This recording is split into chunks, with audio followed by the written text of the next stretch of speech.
Welcome to this predicted paper from On Maths. This paper represents the best guess for the upcoming exams. Please use this paper in addition to your other revision.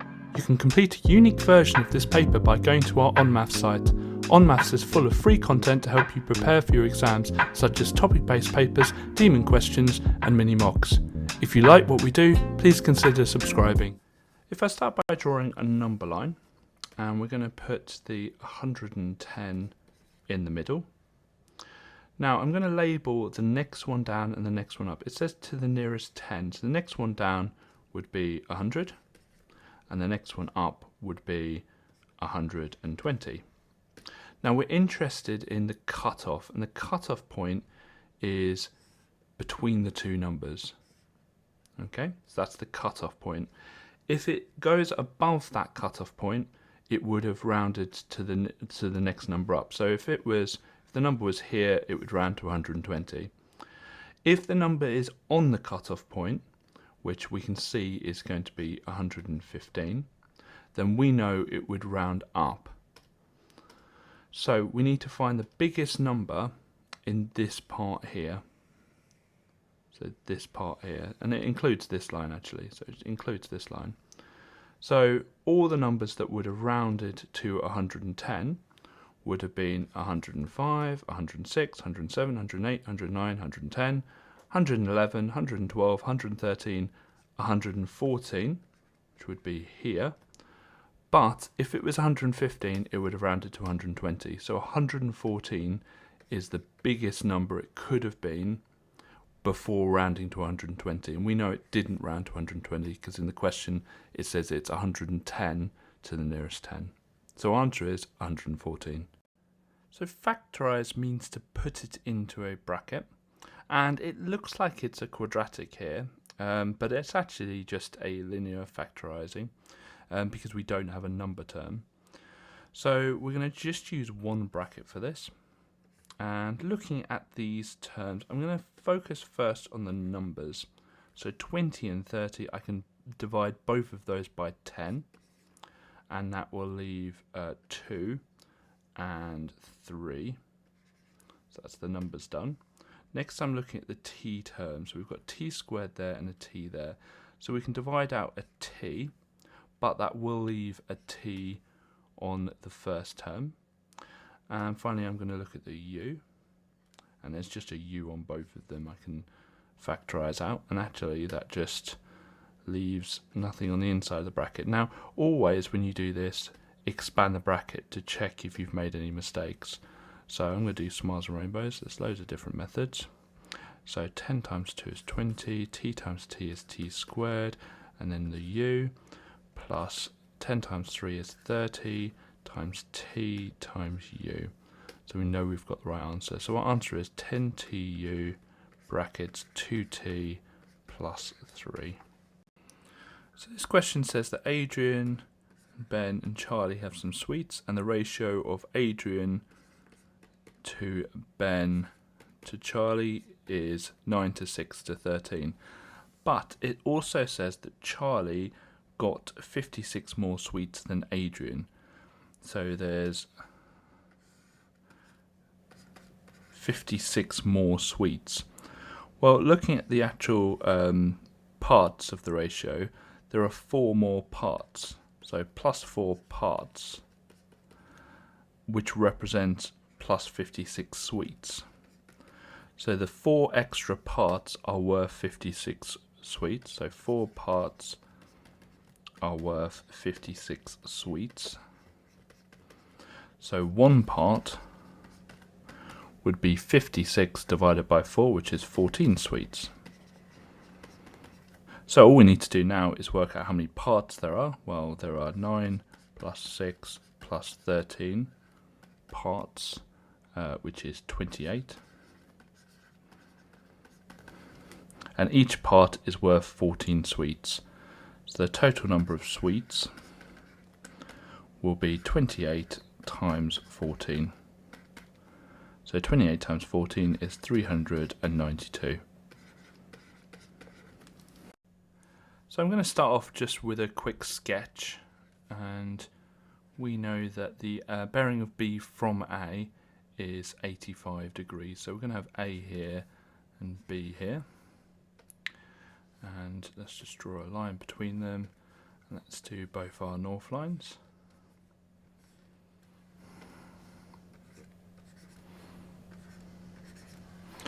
And so we know that this angle here is 85 because it's the angle on the bearing of B from A, so it's 85 degrees.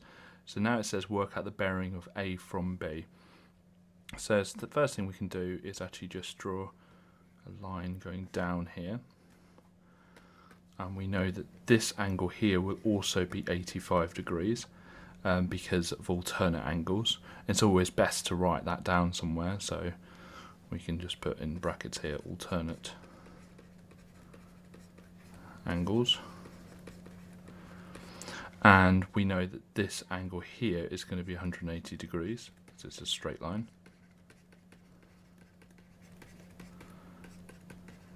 And I'm not a fan of doing the reasons on the diagram, so perhaps I should have labelled this an X and this a Y and written X equals 85 and Y equals 180 somewhere else. And so to work out what the bearing is, I just need to do 180 plus 85.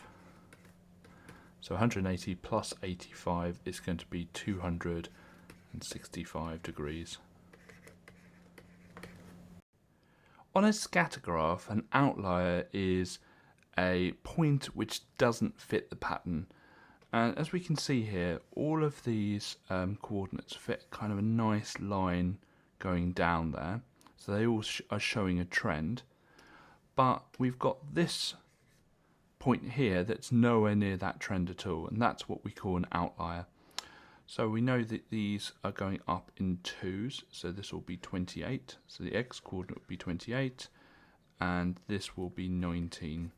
So our coordinate will be 28, 19 for our outlier. To rearrange this, I'm just going to write out the equation again. And I'm going to put my lines in. Okay, so the first thing I'm going to do is try and make the x positive, because we're looking to make x the subject of the formula, which means we need it to be x equals. So what I'm going to do is just add x both sides. So we've got x plus m equals 10. Then we want to get rid of anything on the left hand side that's not this x. So we want to get rid of this plus m. So we're going to do that by subtracting m both sides. So we've got x equals 10 minus m. So our answer is 10 minus m. X equals 10 minus m. So the only way of answering this question is to work out what these are as ordinary numbers. And so 7 times 10 to the power of 7 would be 7, 1, 2, 3, 4, 5, 6, 7. And 9 times 10 to the power of 4 would be 90,000. So that would be 9, 0, 0, 0, 0. And so we're just subtracting them like that. And so we'll get 6, 9, 9, 1, 0, 0, 0, 0. And obviously if this is on the calculator paper, just type it into your calculator. There are no tricks here. You can't do anything with the 7 and the 9. You're not subtracting powers or anything. You're just literally typing in what it says. And there's a button on the calculator like that you will need to use. So if you don't know what that is, ask your teacher or ask someone to help you out with that. First thing I'm going to do is just draw the square out, and we know the length of it is 10x plus 10, but it is a square, so that's the same all the way around it. But we're also told that the perimeter is 440, so the perimeter is 440. So what we can do is we can work out the perimeter in algebra by multiplying 10x plus 10 by 4, or just adding up the 4 lengths that we've got. So we're going to do 4 times 10x plus 10. But we also know that that is going to be 440 because we're told in the question that the perimeter is 440. So put our lines in because we're going to solve, and we're just going to start by expanding the brackets. So that'll be 40x plus 40 equals 440. Then we're going to get rid of the plus 40 first, so take away 40 both sides. And so that would be 40x equals 400. And then we get rid of the 40 before the x, so we divide both sides by 40. And we've got x equals 10. So our answer is 10. We can't work out what x is straight away, but we can find this value here. And we know with Pythagoras we can find a third length if we've got other two in a right angled triangle. So a squared plus b squared equals c squared. And a and b were labelled. C is always opposite the right angle, so it'd be 49 squared plus b squared equals 68 squared. And 49 squared is 2,401. And 68 squared is 4,624. So we are solving here, so let's get our lines down. And we're going to start by subtracting the 2,401 from both sides. So we've got b squared equals 2,223. Then we're going to square root both sides, and we've got b equal to 47.148, blah blah blah. Okay, we're now looking at the second diagram, and this time we're going to have a, we've got our b, and we're going to call x the c. So it would be a squared plus b squared equals c squared, but this time a is 39. B we are given as 47.148, we've just worked that out. And we're looking for c, in fact we can call it x now. Okay, so we need to square that. So we do 39 squared plus 47.148 squared, and that will be 3,744 equal to x squared. And we'll just get our lines in because we need to square root both sides, and we get 61.188 blah blah blah is equal to x.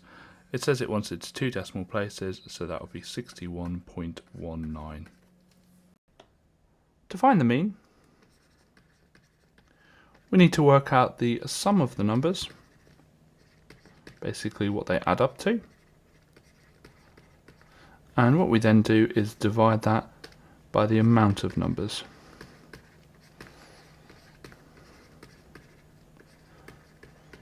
Now, what this table is telling us is there are 14 students who got a time between 0 and 4 seconds. Now, it's absolutely impossible to work out what time those students got with the information in this table. So what we need to do is we need to assume they all got, say, 0 seconds or all got 4 seconds. And the fairest value to say that they all got is what we call the midpoint. And to find the midpoint, what you do is you add up the lower bound and the upper bound, so the highest value and the lowest value, add them together and divide by 2. So 0 plus 4 divided by 2, which is just 2. And that gives us a halfway number, which is fair to everyone. So the students roughly probably got 1s, 2s and 3s, and maybe a few 4s maybe. And the average of that is going to be 2, so that's fair for everyone. Same with the 4 and the 8. Halfway between 4 and 8 is 6, and you can add them together, 12 divided by 2, which is 6. Go down finding the midpoints, and we're just going to assume the students all scored the same amount, all got the same time. Then we're going to do our FS column, okay? And so we're assuming that 14 students got a time of 2 seconds. So when you times those together, you get 28. And we're just going to times all of these together.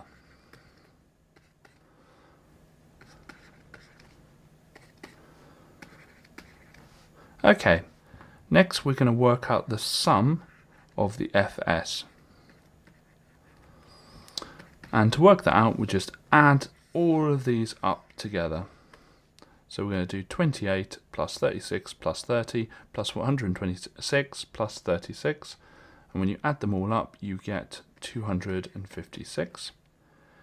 Now, that will give us the sum of numbers, so we're going to put that into our working out now. And we need to find out how many numbers there are. Well, the frequency column will tell us how many numbers there are, so we're just going to add all of those up together. So we're going to find the sum of the frequency, which is 14 plus 6 plus 3 plus 9 plus 2, which is 34. And when we do 256 divided by 34, we get 7.529 blah blah blah. It says it wants it to 2 decimal places, so we're going to round it to 7.53. So we're going to write out the question again, just to give us a bit more space. And we're going to put in our tramline so we can solve it. Now we're going to solve this in exactly the same way as if it was an equation with an equals in the middle. One slight difference though is if you times or divide by a negative, you've got to flip the sign, but hopefully we won't do that. Now the rule when you've got an x's on both sides is you get rid of the smaller amount. So we're going to get rid of that 4x from both sides. We're going to take away 4x both sides. And so we're going to have 3x plus 8 is greater than 23. And then we're just going to solve this normally. So take away 8 both sides. And that will give us 3x is greater than 15. And then we're going to divide the 3 both sides. And that will be x is greater than 5. So to find the gradient, we need the formula or the equation in the form y equals mx plus c. And the m there will give us what the gradient is. So we're just going to be rearranging this equation. And so I'll get my lines in. So the first thing I'm going to do is get rid of the x's from the left hand side, and we can do that by adding 6x both sides. So we've got 6y equals, and I'm going to put the 6x first just to match the y equals mx plus c. Right, the next thing I'm going to do is get rid of this 6 because we just want a y there. So we're going to divide by 6 both sides. So we've got y equals 1x plus 36. Now we shouldn't really write 1, but because we're looking for m, we're looking for the number before x, I've kind of left it in there to show that the gradient will be 1. So the first thing we're going to do is work out the area of the trapezium.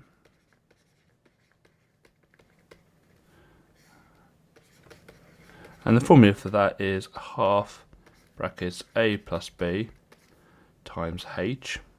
Now a and b have to be the parallel sides. So here we've got the 2 parallel sides here, which just pick a different colour, here and here. So that is a and b. And then the h is the perpendicular distance between them. So perpendicular means it hits it at right angles, so that's what we've got here.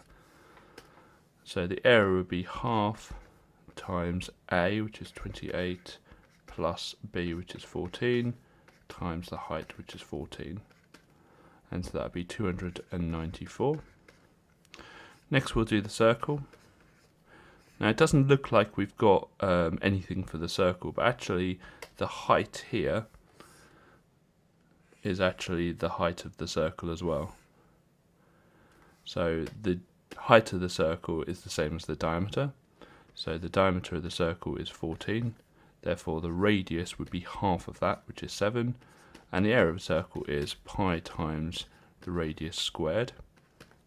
So it would be pi times 7 squared, which will be 153.938 blah blah blah. Now I'll keep that in my calculator, because next thing we'll do is the shaded area part, and it says we want to work out the area of the shaded region. So the area will be the total area, which will be the trapezium, take away the area that we don't want, which is this bit here, which will be the circle.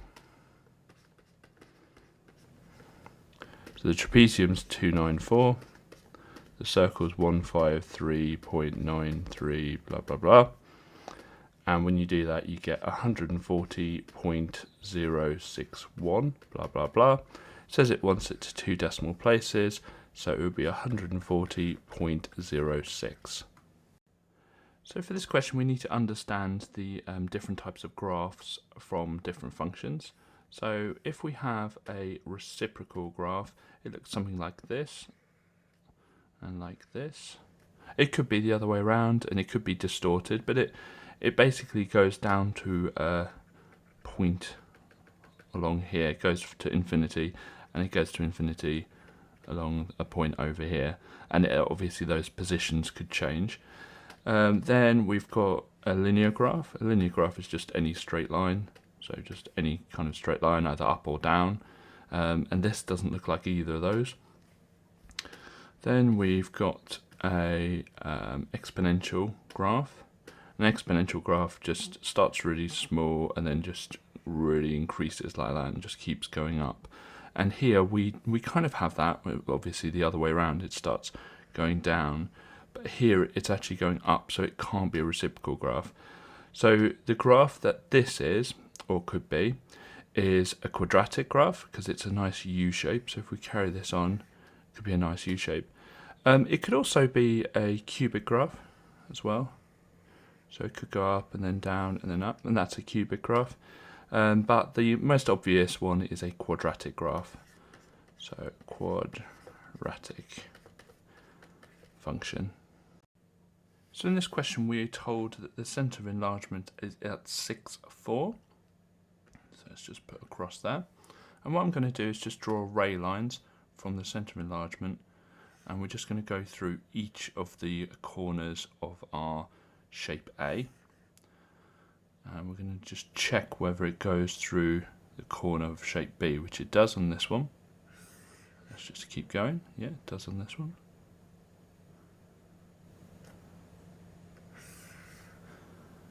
But it does not on this one. So it says find the coordinate of the vertex of shape B that is not correct. So the coordinate is this one here. And so that would be -4, 1. So we're looking to write a formula for the cost in pounds of hiring a microwave for X amount of days. So the cost is C, so it's going to be C equals, and it says it's going to be 55 pence a day. Now it wants the answer in pounds, so we need to convert this 55 pence into pounds. So that's going to be 0.55. And it's going to be 0.55 times the amount of days. Well, it says the amount of days is X, so it's going to be 0.55x. Then it says that there's just a one-off cost of £15, so you're going to have to pay £15 regardless. So we're just going to add 15 onto that. So the answer would be C equals 0.55x plus 15. So we're going to first of all work out the curved surface area, which is just this bit here, not including the top and bottom. And the formula for that is 2 pi r h. And the h is this bit here, so it's 2 times pi times the radius at the top, which is 12, times the height, which is 19. And that gives us 1432.566, blah, blah, blah. Next we go work out the area of the circle at the top. So circle area. And the formula for that is just pi r squared. So pi times 12 squared, which will give us 452.389, blah, blah, blah. Now there are actually two circles, so when we work out the total surface area, so total surface area, we add the curved surface area to two lots of the circle surface area, or areas of the circle, because there's one circle at the top and one at the bottom, and that gives us 2337.344, blah blah blah, and two decimal places, that is 2337.34. So we're asked to solve this, and so what I'm going to do is just write it out a bit bigger and get my solving lines in. And we can see the first thing we're going to do is divide by 20 both sides to get x squared on its own. So I'll leave x squared on the left hand side and 16 on the right hand side. Then we're going to square root both sides. And yes, that will give us x equals 4, but it will also give us x equals minus 4, because minus 4 times minus 4 is also equal to 16. So our two solutions are 4 and minus 4. Something we know about rectangles is opposite sides are equal. So these two will be equal.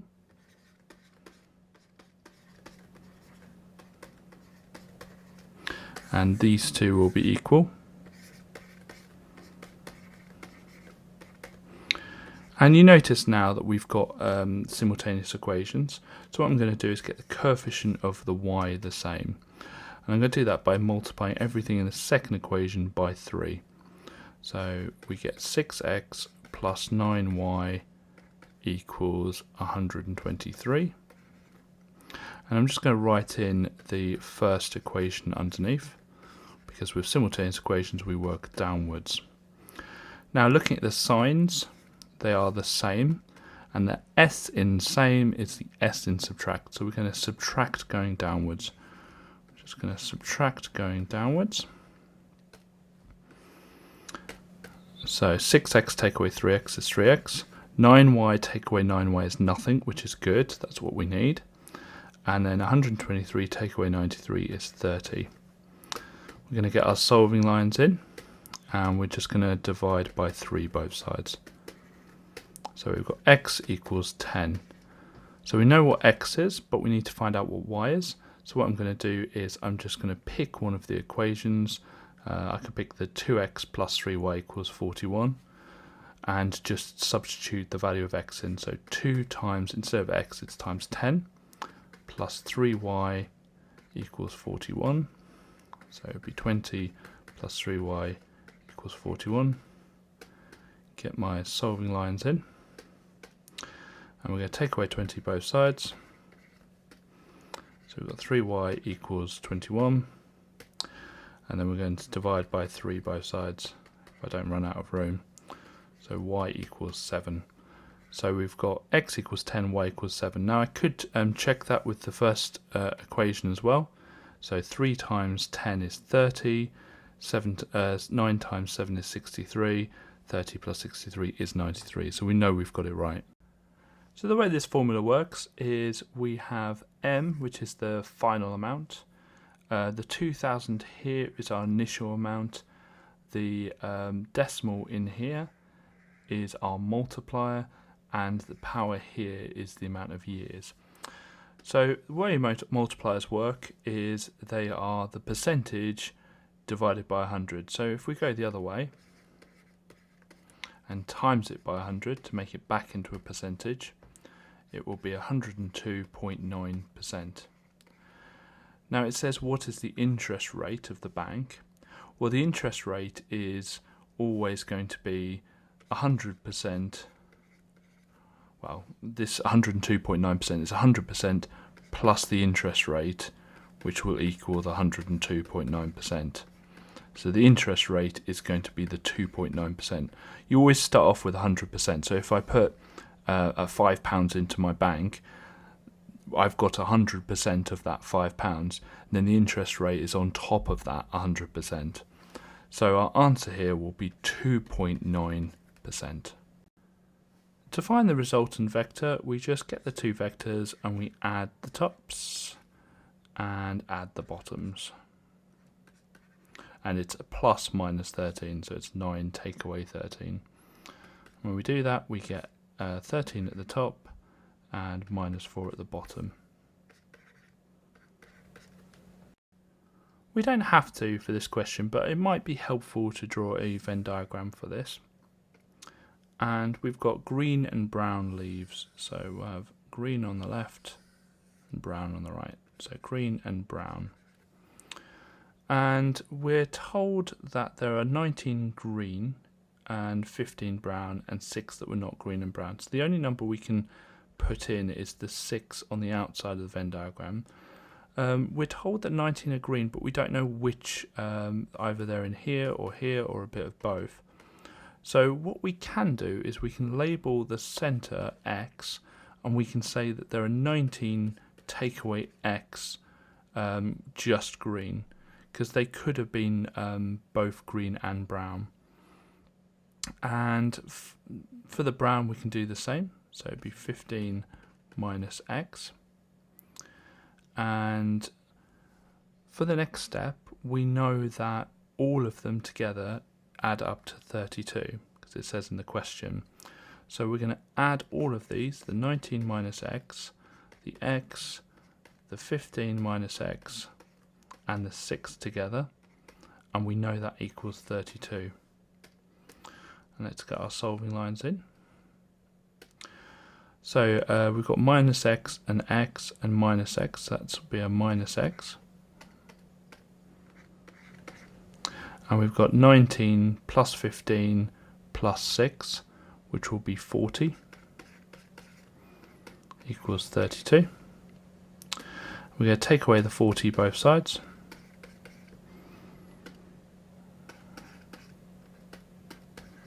And we can just times by minus 1 both sides to make them both positive. So now we know X is 8, we can start filling in the Venn diagram. So it's 19 take away 8, which will be 11. X is 8, so we know that that's 8, and 15 take away 8, which is 7. So find the amount that were green and brown. We know it's going to be 8. So we need to first of all work out what the length of the side of the square is. And to do that, what we do is we get the 44v to the power 4 w to the power 5, and we just divide it by 4. And to do that, all we need to do is just divide the coefficient by 4. So it'd be 11v to the power 4 w to the power 5. Some people will try and do something with the v to the power 4 w to the power 5, but if you think about it, if I just draw out my square, if it's 11v to the power 4 w to the power 5 all the way around,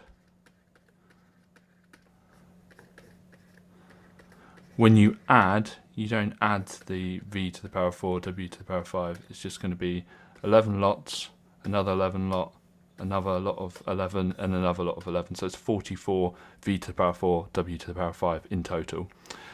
And to work out what the area is, we obviously are going to square that. So we're going to do 11 v to the power 4 w to the power 5, and we're going to just times it by itself, which is what squaring means. Okay, so we're going to times the 11s together, so that's going to be 121. Going to times the v to the power 4s together, and remember with indices, if you times two powers of the same base, and they're both v, then we just add the powers together, so that'll be 8. And we're going to add the w to the power 5s together, so that makes 10. So it's 121 v to the power of 8, w to the power of 10. When it's said that y is inversely proportional to x, it means that y changes as 1 over x changes. And to write this in an equation, all we do is we just write y equals k over x. Now k is something we need to find. So what we need to do is find out what a value of y and a value of x are somewhere on the graph that would be formed from this, and we've got that in this question. So we know that when y is 7, then x is going to be 7.9. And what I need to do now is just draw my lines down. And what I'm going to do is I'm going to just times both sides by 7.9. And so we have k equals, and it'd be 7 times 7.9, which is 55.3. So we know that k is 55.3. So I'm just going to rewrite this equation here, or this formula here.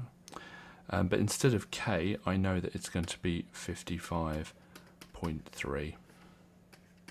So our answer is y equals 55.3 over x. So we're asked to express TQ in terms of P and Q. Well, we've got another Q here, because all of these are congruent parallelograms. And we have a P there. So if we're starting at T and getting to Q, we can go along this path here and down this path here. So we're going backwards down Q, in fact backwards down 2 lots of Q, and then the correct way down P. So it's either minus 2Q plus P or P minus 2Q. What I'm going to start off by doing is rearranging this equation so that it kind of matches this one. So I'm just going to write it down.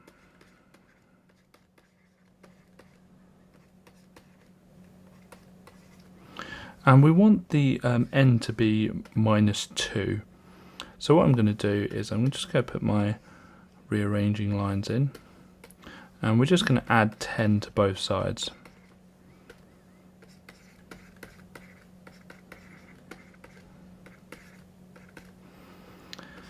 Now, we've already got this line drawn for us on this graph. And so all we need to do is draw this line. So we've got y equals 10x squared plus 8x minus 2 drawn for us. We just need to draw this line, which is y equals 10, and see where they cross over to find the solutions. So y equals 10 will be all the way up at the top. Let's just make sure I get it nice. There we are. I need to move that up a little bit. There we are. And let's read off the values that that gives us.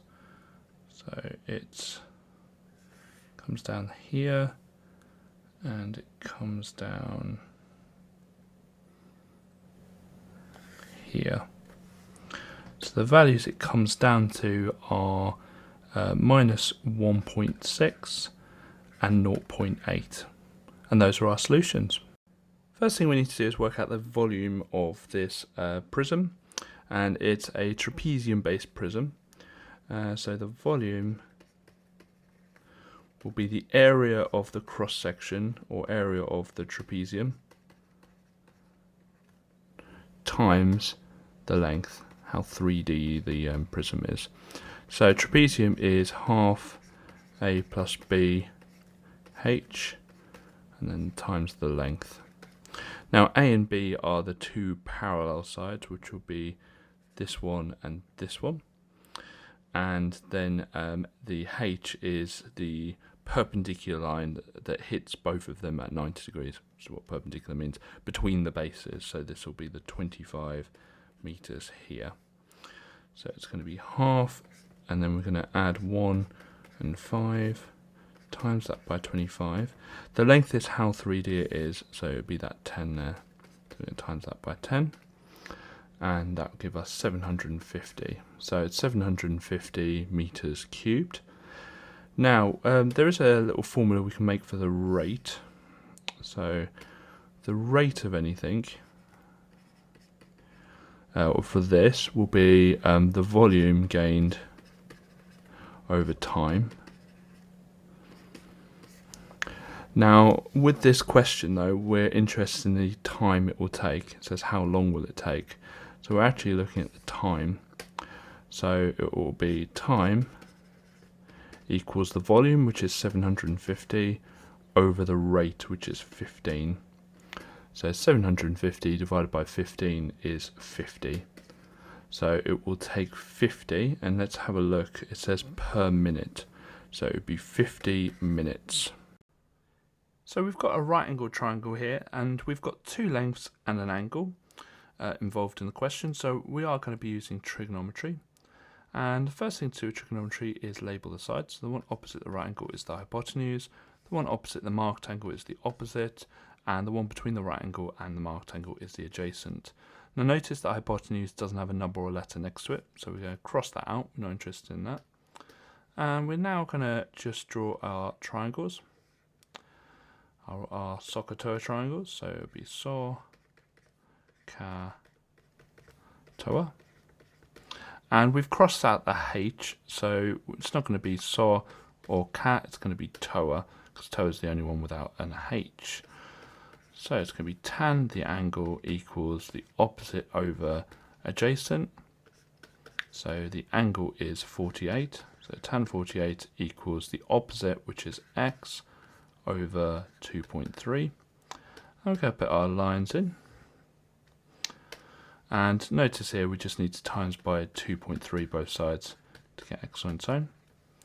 Now be careful when you type in tan 48, most calculators will open a bracket after typing in the tan, so make sure you close it after the 48, then type in times 2.3, and we get 2.554 blah blah blah. And so when we round that to 2 decimal places, that would be 2.55. First thing we need to do is find out what 10% of the 109 is. So we're just going to multiply by 0.1, and that gives us 10.9. So what we're going to do is we're going to add and subtract this from 109.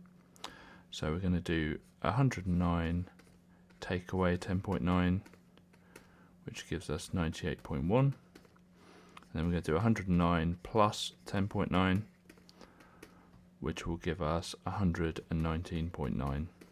So our error interval is between 98.1, and it says to use t, and 119.9. The first thing I notice in this question is we've got a lovely isosceles triangle here. So we know it's isosceles because both of these are radii, so angle OAC will equal 10 degrees. Basically this one here will be 10 degrees. Now something it tells us in the question is that C is the midpoint of A and B. Now because it's the midpoint, it must mean that this is a 90-degree angle here. And we'll go into the reason why in a second. So therefore, to find out what x is, we're going to do 180 take away the 10 degrees and the 90 degrees that we know. And that's going to be 80 degrees left over. So we've got angles in a triangle there, which I should put in brackets afterwards as well. But the circle theorem, and the reason we know that's 90 degrees there, is because the perpendicular from the center bisects the chord. Basically means that the chord that we have here and the line going from the center that is perpendicular, and perpendicular means it's a right angle, will bisect the chord, meaning that it will leave the same distance either side. Well, it says here that C is a midpoint, so it has left the same distance. Not an easy one to spot, and actually this circle theorem is not used very often, but it is one that you need to make sure you know. So to draw a box plot, we need 5 points. We need the lowest point, lower quartile, median, upper quartile, and highest point. Now we already have the lowest and highest points, so we can put those onto our box plot now. So the lowest point is at 0 and the highest point is at 30, as we can see on the cumulative frequency graph. So we need to now find out where the median is. Now the graph goes up to 20, the actual line goes up to 20, so the median we're going to find at 10. We're just going to draw a line across and down, and that looks like it is 17.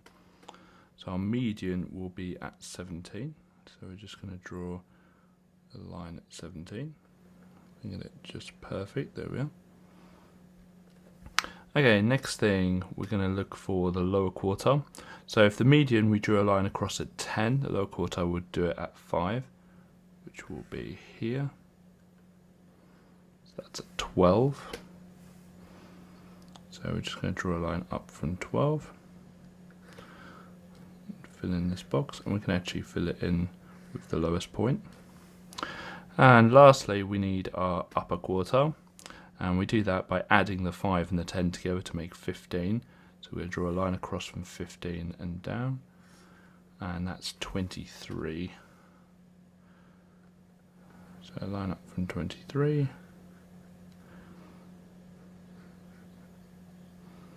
Try and get this as nicely as I can. I need to move that line a little bit. Oops. There we go. And let's fill in the last bit, join it up with the highest point. And there's our box plot. We're going to start by drawing x equals 3.5 onto our graph. So x equals 3.5 will be a vertical line where x is always 3.5. And we're asked to find x is equal to or greater than 3.5. So where on this graph is greater than 3.5? Well, it's going to be on the right hand side of it, because all the coordinates here are more than 3.5. It's got to equal to and greater than. The equal to means that it will be a solid line rather than a dashed line. So looking at the graph straight away, we know that the y coordinate of point A is 0. And we're told that it's y equals tan x. And you just need to know the graph y equals tan x. And if you know the graph, we know that that will be 180 degrees. We know the point at which both of these lines will be going towards would be 90. This point here will be 270. And so therefore this point will be 360 degrees. So it's going to be 360, 0. We're going to start by creating a table of frequencies from this histogram. And so we are going to need our times, first of all, then our frequencies, and then we can add a midpoint and an fx column as well, which we'll need for later. So our times, then our frequencies, then our midpoints, then we'll do the fx later on. Right, so the first group is 0 to 10. And to find the frequency, well, I might as well just show this. So the frequency density is proportional to the frequency over class width. The class width here is 10, and the frequency density is 1.2. So 10 times 1.2 will be 12. And then the next group is up to 30. So we're doing 20 times 3.2. Which will be 64, and then the final one will be 30 to 50. So again, we're doing 20 times 0.8, which will be 16. Okay, so we've got our table from the histogram, and we're asked to find the mean. So hence us doing the midpoint, etc. So the midpoint is 5, 20, and 40, and then the fx, we just times these together, and that would be 60, 1280.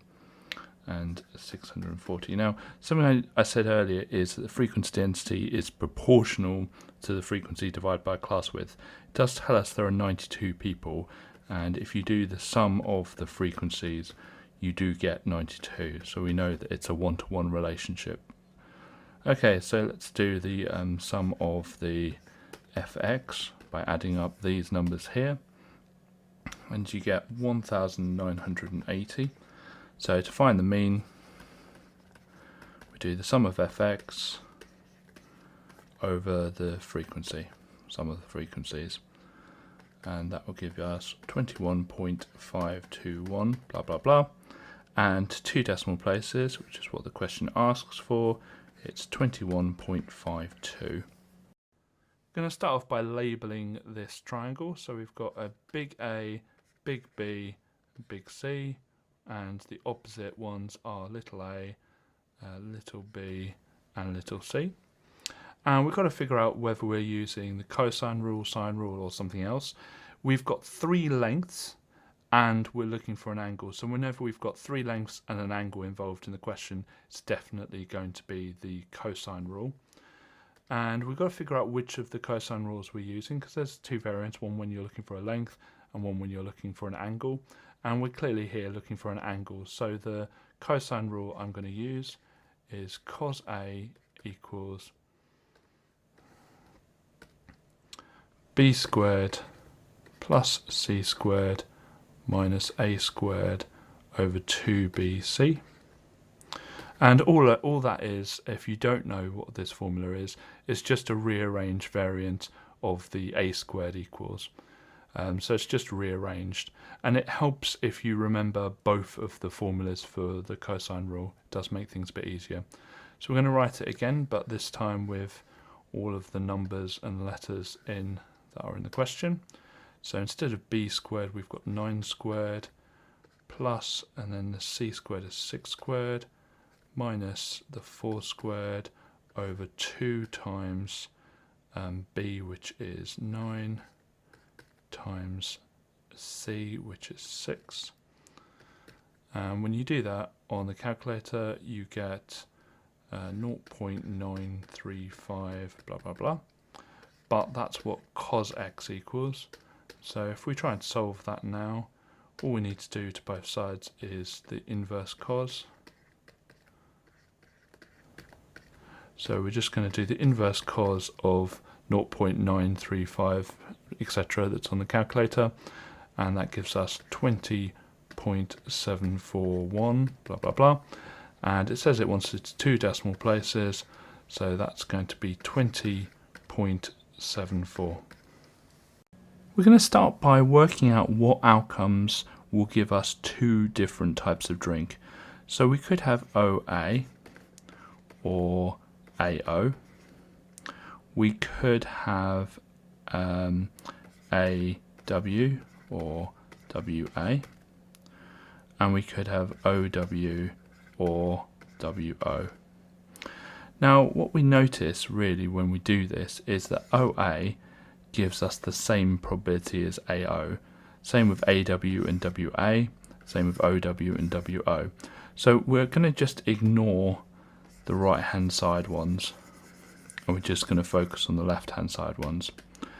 To work out the probability of O and then A, so orange juice then apple juice, we work out the fact that it's 6 over, well, the probability of picking orange juice first of all is 6 over 27.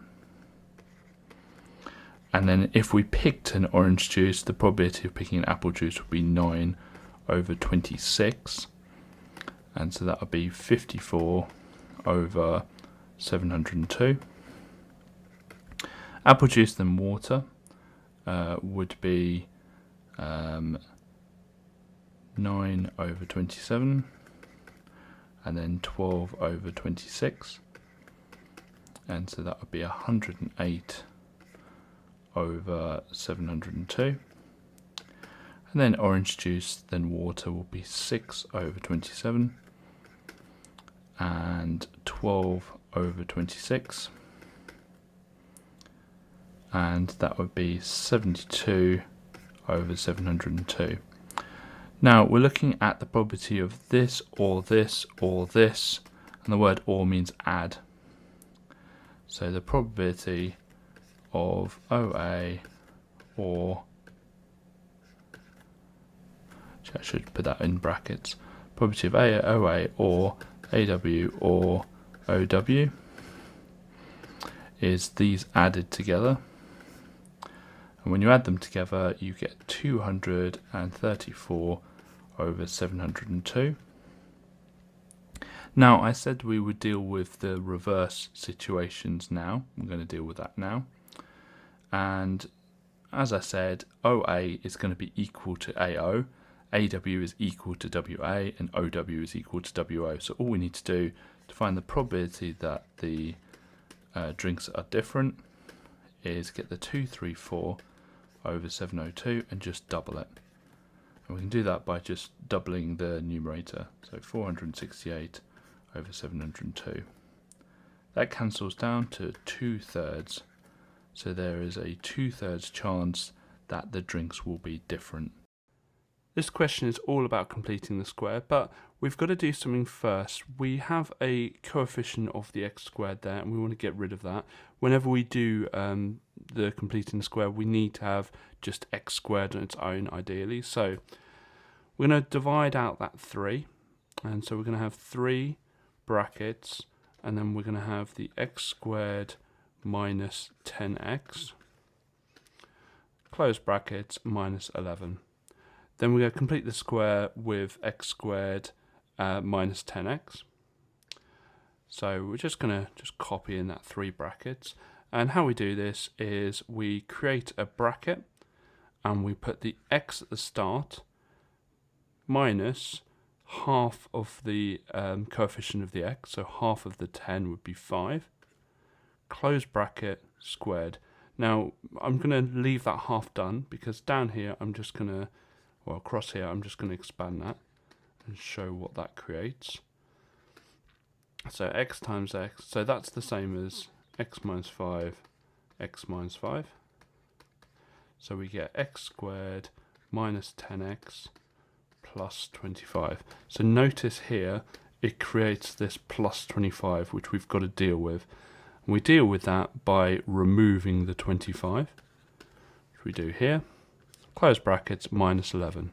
So the blue parts haven't changed. The kind of turquoise parts are the completing the square bit, but the minus 25 just removes that 25 that the x minus 5 squared brackets create. Okay, so we need to get that minus 25 outside the brackets. So we're going to expand the brackets slightly. Going to leave the 3 on the outside of the x.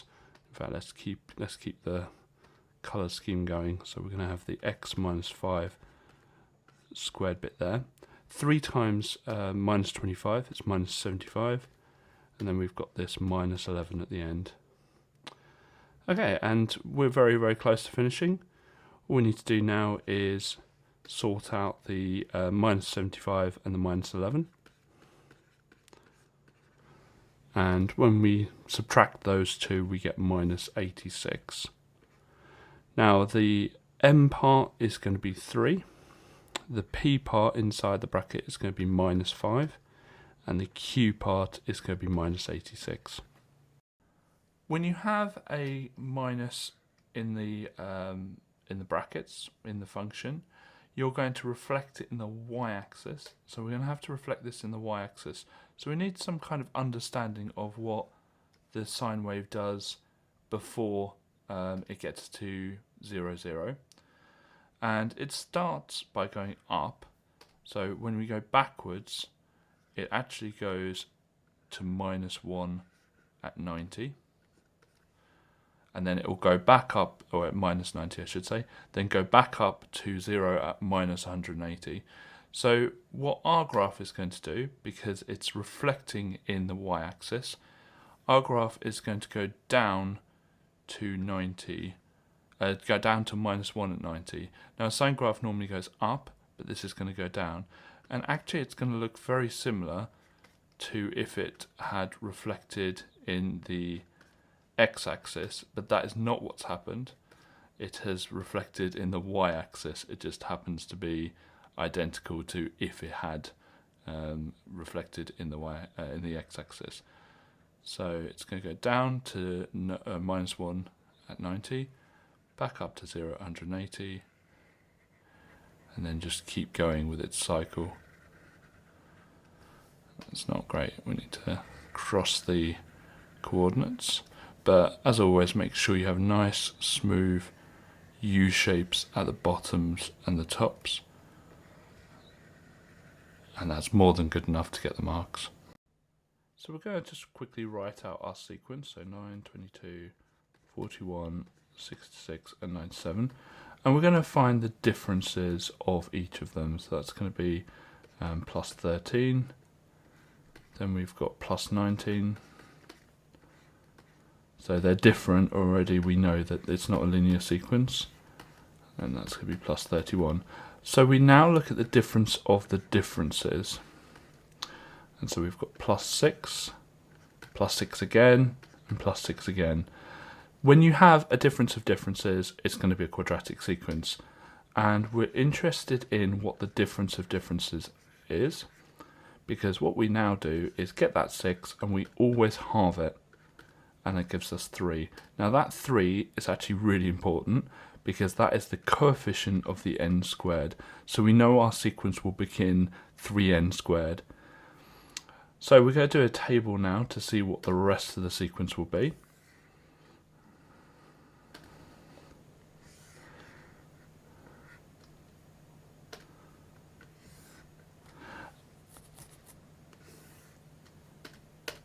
And we're going to have our term number and our sequence. So term numbers will just be first, second, third, fourth, and fifth. So 1, 2, 3, 4, 5. The sequence is just 9, 22, 41, 66, and 97. Now, we know that 3n squared is part of our sequence. So what we're doing now is just removing the 3n squared bit and see what we have left over. So we're going to do 3 times 1 squared, which will be 3. 3 times 2 squared, which will be 12. And then 3 times 3 squared, 27. 3 times 4 squared, 48. 3 times 5 squared, 75. And we're just going to remove that from our sequence. So we've got our sequence, and we're removing the 3n squared bit, because we know what that is. We've already answered that part. So 9 take away 3 is 6. 22 take away 12 is 10. So they're not the same with this. 14, 18, 22. Now, what do you notice? Well, we notice that these ones here are going up in 4s. So we've got a linear sequence here. So they're going up in 4s. So we know that that will be plus 4n. And then we find the 0th term. So we go back. So 6 take away 4, which will be 2.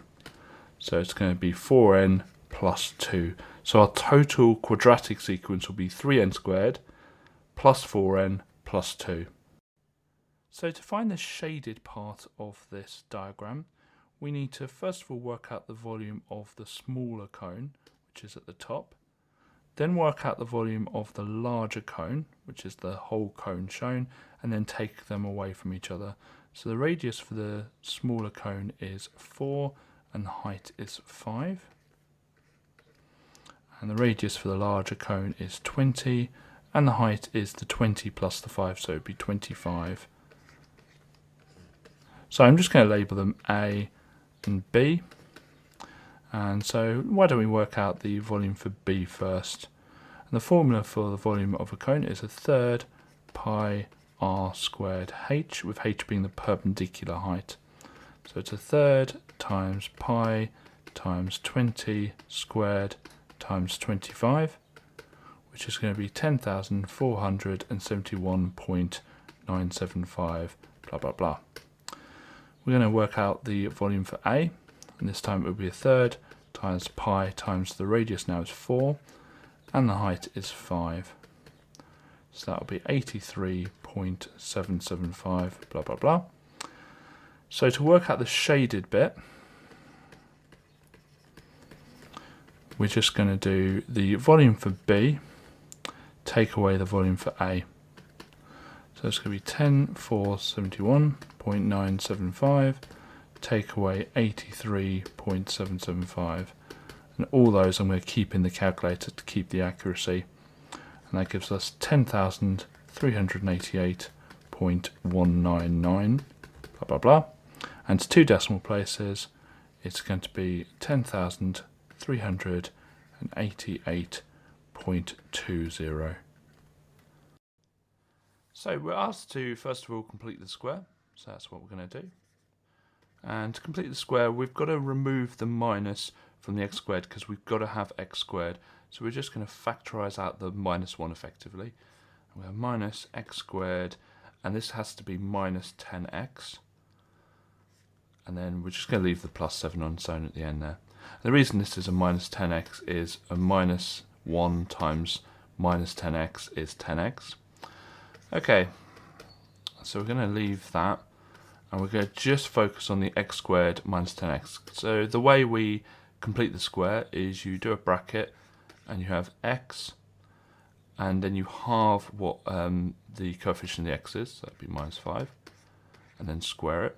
Now if you expand that, you get x squared, brilliant, minus 10x, fantastic, plus 25, right, we need to get rid of that 25. And so I'm going to now expand the bracket with the minus on. So we've got minus x minus 5 squared plus 25 plus 7. And then we're just going to add the 25 and the 7, and you should get 32. Now, if I'm to draw the graph of y equals minus x squared. It's just a graph that looks like this, but more importantly that their maximum point on this graph is at 0, 0.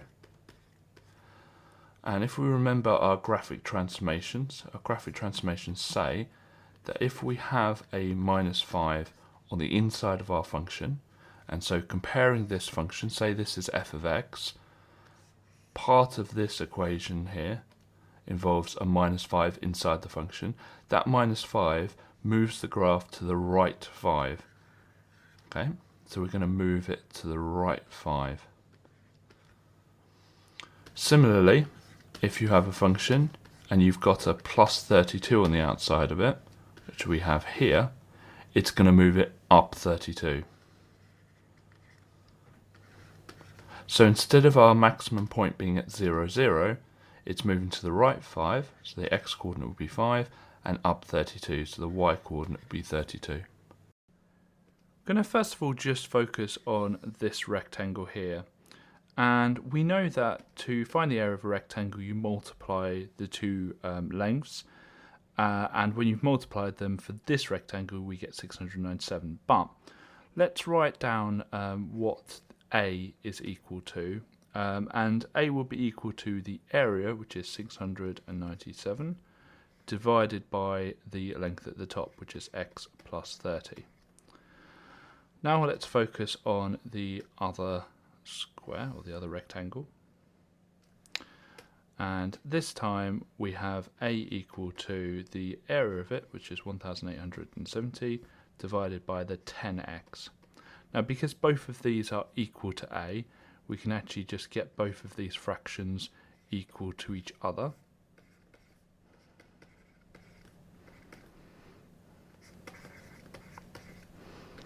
And what we can do is work out what x is going to be. So the first thing I'm going to do is I'm going to put my lines in because we are looking to solve. This is probably going to take a while.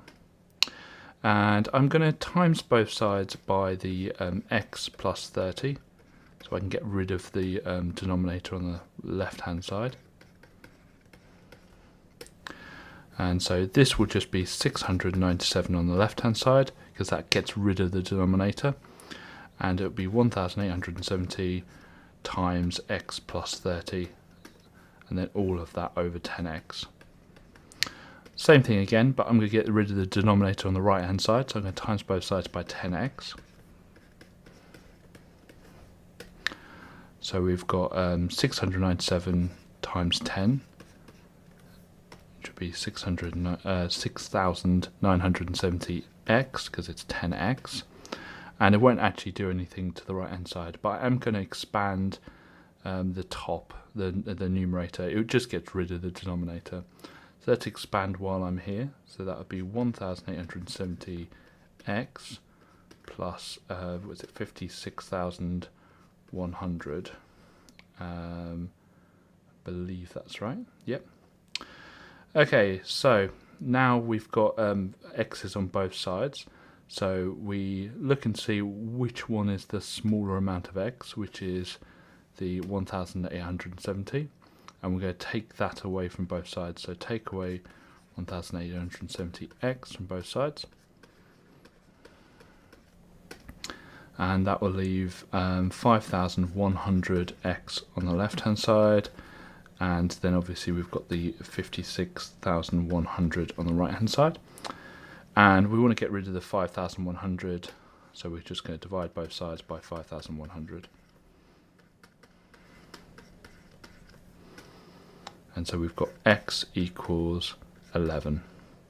So now we know x is 11, we can pick one of the equations that we had at the start, and I'm just going to pick the first one, and we can just feed in the value of x. So A equals 697 over, instead of x, it's going to be 11 plus 30. And when you do that, you get the answer of 17. So A is 17. You can complete a unique version of this paper by going to our OnMaths site. OnMaths is full of free content to help you prepare for your exams, such as topic-based papers, demon questions, and mini mocks. If you like what we do, please consider subscribing.